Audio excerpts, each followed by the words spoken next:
Hey guys, and welcome to this comparison between Microsoft Flight Simulator X and Dovetail Games' Flight Sim World.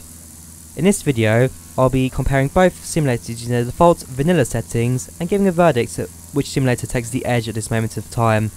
This will give us some interesting comparisons to make, as both simulators are on the same engine, yet 10 years have been made between them, meaning that we can also see how much development has been made between the two over the years.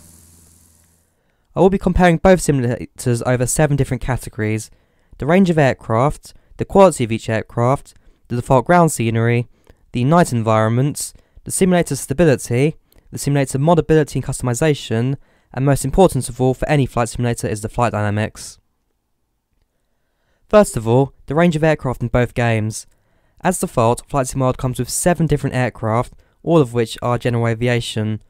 Dovetail Games are expected to release more aircraft as the game goes further into development, but as it stands, this is a fairly small selection of aircraft to choose from and not suited for every user.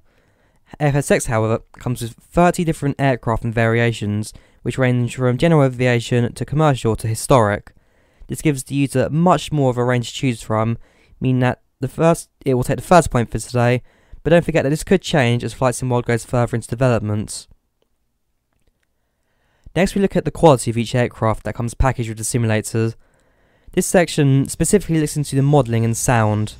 FSX aircraft are old, low in quality, and for most people were replaced by add-ons years ago. Most default sounds are also fairly poor samples, with the odd aircraft sounding realistic.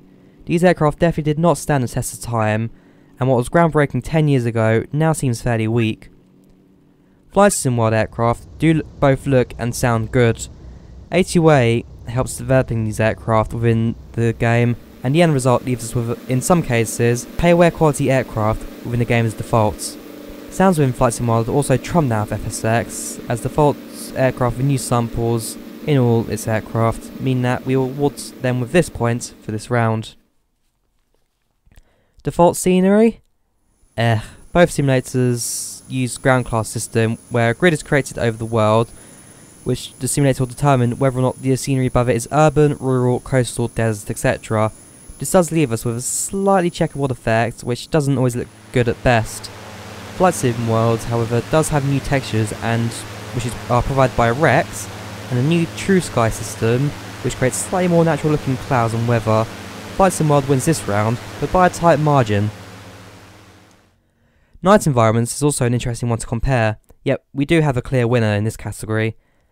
FSX defined its night environments through textures. That means autogen buildings and the ground surface below would start to glow yellow at night as time approached.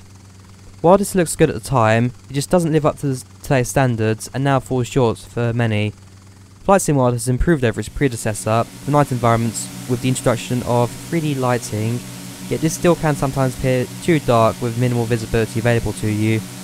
Either way, the improvement is definitely noticeable, and with more tweaking could actually appear quite good. Flight Sim World wins this round. Now onto the stability of both simulators. Find me one person that FSX has not crashed for. The game was released at the time when Steve Ballmer, former CEO of Microsoft, thought that the feature was with powerful single-core processor computers.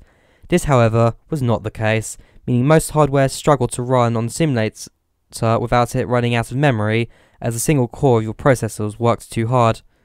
The GPU is also not used by the simulator, adding more workload to the processor. Flight Sim World now delegates between CPU and GPU, with the simulator itself running fairly well across most hardware. While the requirements can be high, crashes are rare and the simulator runs well in most cases, meaning that this will score the points. Modding is a bit of a grey area when Flight Sim World is involved, mainly because it's still in beta and modding for the simulator has been locked out as of this moment. Either way, I have found a way to mod aircraft into the simulator at its current state, but the results aren't exactly too great. FSX has had 10 years of modding for it, with thousands of payware and freeware aircraft and sceneries on the market. One clear winner for this, but as I said, this is still very much a middle ground, as Dovetail Games' Flight Sim World is still in development. Finally, we go to the most important aspects for any flight simulator, the flight dynamics. FSX uses predefined values within a .cab file located within all aircraft, which gives the aircraft its set flying capabilities with minimal leeway around that.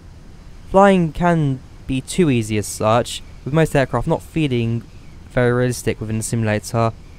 Flight Sim World also uses this system, but has integrated an anti-fuel system onto all aircraft, which gives them more a realistic capability set when flying, as well as camera movements that are matched out of the plane.